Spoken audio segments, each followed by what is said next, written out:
দাঁতৰ বিভিন্ন ধৰণৰ প্ৰব্লেম, দাঁতৰ গুৰিৰ পৰা তেজ ওলোৱা, দাঁতৰ ৰং বেয়া হৈ যোৱা, কেভিটিজ হোৱা, দাঁত আৰু দাঁতৰ আলু চেঞ্চিটিভ হৈ যোৱা, এনেকুৱা ধৰণৰ বহুত প্ৰব্লেমৰ সলিউশ্যন আজি লৈ আহিছোঁ দাঁতৰ কাৰণে। এইবোৰ প্ৰব্লেম হ'লে কি কৰিব ইয়াৰ বিষয়ে আজি ভালকৈ কথা পাতিম। দাঁতৰ কাৰণে কি হেবিট ডেইলি কৰিব লাগে আৰু কি কৰিব নালাগে, গোটেইবোৰ কথা আজি ইয়াত কভাৰ কৰিম। দাঁতৰ সকলো ধৰণৰ প্ৰব্লেমৰ সলিউশ্যন আজি এই ভিডিঅ'ত আপোনালোকে পাব। আৰু যিসকলৰ দাঁতৰ কোনো ধৰণৰ প্ৰব্লেম নাই তেওঁলোকৰ কাৰণেও এই ভিডিঅ'টো খুব হেল্পফুল হ'ব। তেওঁলোকৰ ইন ফিউচাৰ দাঁতৰ কোনো প্ৰব্লেম হোৱাৰ ভয় নাথাকিব। আমাৰ দাঁতত যেতিয়া কেভিটিজ হয় আৰু গুৰিৰ পৰা যেতিয়া তেজ ওলায় বা দাঁতৰ ৰং বেয়া হৈ যায় বা যিকোনো কাৰণত দাঁতৰ বিষ হয়, এই সকলো প্ৰব্লেমৰ কেইটামান সলিউশ্যন ক'ম। ভিডিঅ'টো ভালকৈ চাই যদি বুজি লয় আৰু সেইমতে যদি ফ'ল' কৰে খুব ভাল ৰিজাল্ট পাব। এটা ষ্টাডিৰ পৰা জনা গৈছে যে ইণ্ডিয়াত 98% মানুহৰ দাঁতৰ প্ৰব্লেম আছে। আপোনালোকে জানি আচৰিত হ'ব। চবতকৈ ডাঙৰ প্ৰব্লেমটো জনা গৈছে ৰাতিপুৱা উঠি দাঁত ব্ৰাছ কৰা আনহেল্ডি প্ৰচেছত। এতিয়া আনহেল্ডি প্ৰচেছকে গোটেইখিনি এই ভিডিঅ'ত আপোনালোকে গম পাব। দাঁত বেয়া হোৱা লগতে মানুহৰ স্বাস্থ্যৰ বেয়া হোৱা সকলোতকৈ ডাঙৰ কাৰণ হৈছে ৰাতিপুৱা উঠি ব্ৰাছ কৰাটো। ব্ৰাছ কৰিব লাগে, ডেফিনেটলি আমি নিট এণ্ড ক্লিন হৈ থাকিব লাগে, কিন্তু সময় আৰু কেনেকৈ ব্ৰাছ কৰিব, কিহেৰে ব্ৰাছ কৰিব সেইটো ডিপেণ্ড কৰে।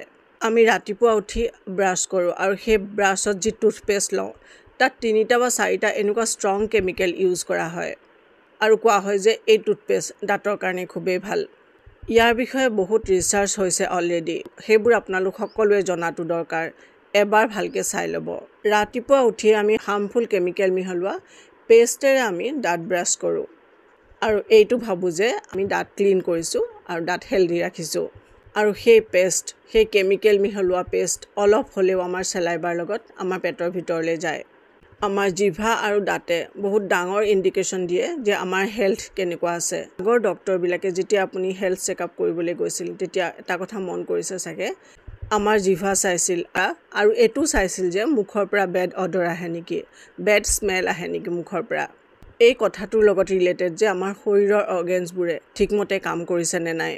যদি আমাৰ মুখত বেড স্মেল আছে তেতিয়াহ'লে আমাৰ শৰীৰৰ ভিতৰৰ অৰ্গেনছে ভালকৈ ক'ৰবাত কাম কৰিব পৰা নাই। শৰীৰৰ ভিতৰৰ যিকোনো প্ৰব্লেমৰ ইণ্ডিকেট কৰে এই কথাটোৱে। এইবোৰৰ এটা ডাঙৰ কাৰণ হাৰ্মফুল কেমিকেলেৰে ভৰা টুথপেষ্ট ইউজ কৰা। এইটোৱে আমাৰ মুখৰ চেলাইবা নষ্ট কৰে। চেলাইবা আমাৰ শৰীৰৰ কাৰণে ভাল কাম কৰে, আমাৰ কাৰণে জৰুৰী। আমাৰ আহাৰৰ লগত চেলাইবা মিহলি হৈ যেতিয়া আমাৰ পেটলৈ যায় সেই আহাৰ সোনকালে হজম হোৱাত হেল্প হয়। আহাৰৰ লগত সেই চেলাইবা মিহলি হৈ আমাৰ পেটলৈ যায় আৰু আমাৰ ডাইজেশ্যনত হেল্প হয়। ৰাতিপুৱা আমি কেমিকেল মিহলোৱা টুথপেষ্ট ইউজ কৰি সেই মূল্যৱান চেলাইবা আমি টুথপেষ্টৰ লগত পেলাই দিওঁ। চ' এই কথাখিনি কোৱাৰ আপোনালোকক দৰকাৰ আছিল। প্ৰব্লেম কিয় হৈছে তাৰ কাৰণ জানিলে সলিউশ্যন ইজি হৈ পৰে। এতিয়া মই আপোনালোকক ইয়াত ক'ব বিচাৰিম ৰাতিপুৱা উঠিয়ে ব্ৰাছ কৰাটো ভুল প্ৰচেছ। এতিয়া আমি ব্ৰাছ কৰিম কেতিয়া? ৰাতি শোৱাৰ আগতে। সেইটো আপোনালোকক মই কৈ যাম। ৰাতিপুৱা উঠিয়ে আগতে পানীহে খাব, কুহুমীয়া পানী। ৰাতিপুৱা যেতিয়া আমি শুই উঠোঁ আমাৰ মুখখন চেলাইবাৰে ভৰি থাকে আৰু মই কৈছোঁৱেই সেই চেলাইবা আমাৰ কাৰণে খুব ইম্পৰ্টেণ্ট। যেতিয়া আমি কুহুমীয়া পানী খাওঁ সেই চেলাইবা পানীৰ লগত আমাৰ পেটলৈ যায় আৰু পেটত গৈ খুব ভাল কাম কৰে। আমাৰ ডাইজেশ্যনত সাংঘাতিক ভাল কাম কৰে। চেলাইবা আমাৰ শৰীৰৰ কাৰণে কিমান ইম্পৰ্টেণ্ট তাৰ বিষয়ে মোৰ চেনেলত এটা ভিডিঅ' আছে। সেই ভিডিঅ'টো চাই আপোনালোকে বহুতে খুব এপ্ৰিচিয়েট কৰিছে, সেই ভিডিঅ'টো বহুতে ভাল পাইছে।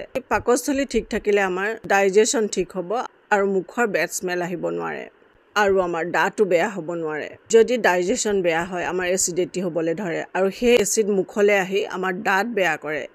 আমাৰ দাঁতবোৰ উইক হয়, সৰে আৰু বহুত কিবা কিবি প্ৰব্লেম হয়।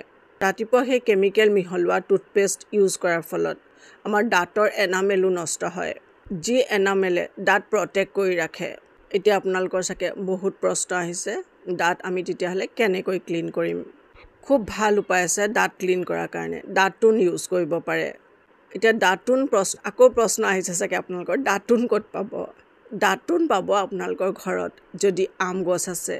আম গছৰ ঠাল, মধুৰি গছৰ ঠাল, নিমৰ ঠাল এইবিলাকৰ পৰা খুব ভাল দাঁতোন বনাই ল'ব পাৰে। দাঁতোন কেনেকৈ বনায় ইউটিউবত মষ্ট প্ৰবেবলি ভিডিঅ' পাব, সেইটো আপোনালোকে চাই ল'ব পাৰে, হেল্প হ'ব। আৰু নহ'লে আৰু এটা কাম আপোনালোকে কৰিব পাৰে, যদি দাঁতোন ইউজ কৰিব নিবিচাৰে ছফ্ট বেবী ব্ৰাছ ইউজ কৰিব দাঁত ক্লিন কৰিবৰ কাৰণে। আৰু 40 ছেকেণ্ডৰ কাৰণে দাঁত ব্ৰাছ কৰিব লাগে সেইটো হৈছে খুব ভাল নিয়ম আৰু এটা কথা আমি পাহৰি যাওঁ দাঁতৰ আলুৰ যে যত্ন ল'ব লাগে দাঁতৰ গামছৰ যে যত্ন ল'ব লাগে সেই কথাটো আমি পাহৰি যাওঁ আগতে মানুহে আঙুলি দি দাঁত ক্লিন কৰিছিল আৰু যেতিয়া তেওঁলোকে আঙুলি দি দাঁত ক্লিন কৰিছিল তেতিয়া গামছবিলাকতো মাছাজ কৰিছিল আৰু এইবোৰৰ কাৰণে আগৰ মানুহবোৰৰ দাঁতৰ প্ৰব্লেম নাছিল বুলিয়ে ক'ব পাৰে গামছৰ টেক কেয়াৰ কৰাটো বহুত জৰুৰী কাৰণ গামছে আমাৰ দাঁতবোৰ ষ্ট্ৰংলি হোল্ড কৰি ৰাখে এতিয়া আমি আহোঁ ৰিমেডি কথালৈ ইয়াত আমাক লাগিব ক্লোভ অইল মানে লং তেল ঘৰতে তৈয়াৰ কৰি ল'ব পাৰে কিন্তু এটা দীঘলীয়া প্ৰচেছ হৈ যায় লং তেল তৈয়াৰ হওঁতে 12 পৰা 15 দিন সময় লাগি যায় তাতকৈ ভাল যিকোনো কেমিষ্ট ষ্টৰত আপুনি লং তেল কিনিবলৈ পাই যাব টুথপেষ্টত যি ক্লোভ অইল ইউজ কৰা হয় তাক ইমান প্ৰচেছ কৰা হয় যে সেই অইল নষ্ট হৈ যায় তাৰ একো কামেই নাথাকে ক্লোভ অইল এতিয়া ইউজ কেনেকৈ কৰিব অইল পুলিং ক্লোভ অইল আমি ইউজ কৰিম অইল পুলিঙৰ কাৰণে অইল পুলিংটো এটা সাংঘাতিক ভাল প্ৰচেছ এইটো কৰিলে দাঁতৰ বিষ হ'ব নোৱাৰে দাঁত আপোনাৰ গ্ল' কৰিব দাঁতৰ যিকোনো প্ৰব্লেম দাঁত ক্ষয় হোৱা এইবোৰো আপোনাৰ হ'ব নোৱাৰে অভাৰঅল দাঁতৰ হেল্থত ক্লোভ অইলে খুব ভাল কাম কৰে নাৰিকলৰ তেল বা সৰিয়হৰ তেল যিকোনো এটা ল'ব পাৰে 5 টিস্পুনমান ল'লে হ'ব তাতে 3 ড্ৰপছ লং তেল মিহলাই সেইখিনি মুখত ল'ব যেনেকৈ আমি পানী দি কুলকুলি কৰোঁ ঠিক তেনেকৈ মুখত লৈ পেলাই মুখখন ঘূৰাই থাকিব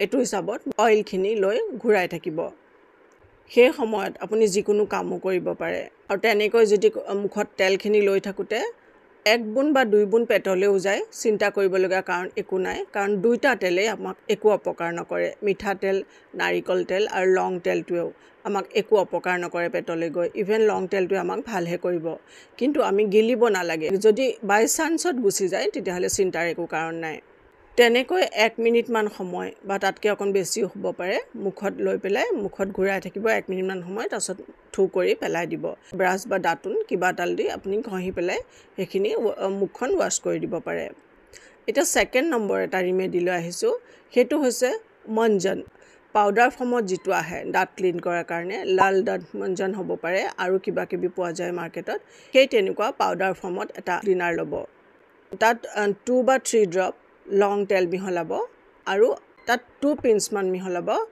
পিংক সল্টটো সেই তিনিটা বস্তু মিহলাই আঙুলিৰে দাঁতবোৰ ক্লিন কৰিব আৰু যদি আঙুলি কৰিব নিবিচাৰে তেতিয়াহ'লে বেবী ব্ৰাছটোৰে ক্লিন কৰিব ভালকৈ এই দুইটা প্ৰচেছ কৰাৰ পিছত দেখিব আপুনি আপোনাৰ দাঁতবোৰ নেচাৰেলি গ্ল' হ'বলৈ ধৰিছে দাঁত ঠিক ৰাখিবৰ কাৰণে আৰু দাঁত গ্ল'য়িং হ'বৰ কাৰণে অন্য কোনো প্ৰচেছ কৰাৰ আৰু দৰকাৰ নপৰিব আৰু আপুনি দেখিব দাঁতৰ যিকোনো প্ৰব্লেম আপোনাৰ সলভ হ'বলৈ ধৰিছে অইল পুলিং আৰু দাঁত ক্লিনিং যি মই দুটা প্ৰচেছ ক'লোঁ এই দুটা প্ৰচেছ ৰাতি শুবলৈ যোৱাৰ আগতে কৰিলে বহুত ভাল পাব দাঁতত ব্লাক পৰি যায় ইয়াৰ ৰিমেডি হিচাপে কৰিব পাৰে এটুকুৰা সৰু আনাৰস ল'ব আনাৰস পাইনএপল সেইটো লৈ ভালকৈ চুবাই থাকিব অলপ সময় যেতিয়া আপুনি ভালকৈ চুবাই থাকিব অলপ সময় মুখৰ পৰা আপোনাৰ খুব বেছি চালাইবা ওলাব সেইখিনি অলপ সময় চুবাই আপুনি গিলি দিব সেইটোৰ পৰা আমাৰ গাট হেল্থ খুব ইম্প্ৰুভ হয় গেছ আৰু এচিডিটি এইবোৰৰ পৰাও ৰিলিফ পাব আৰু এচিডিটিৰ কাৰণে দাঁতৰ যি প্ৰব্লেম হয়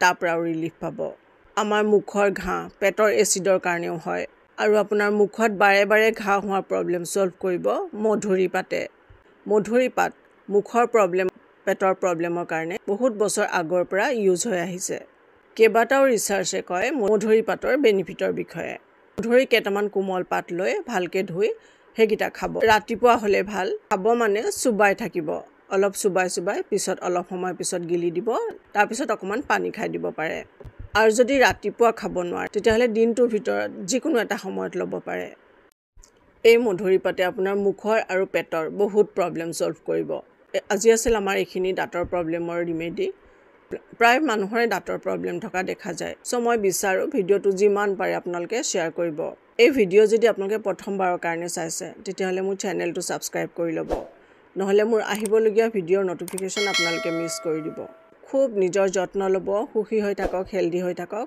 মোৰ শুভেচ্ছা থাকিল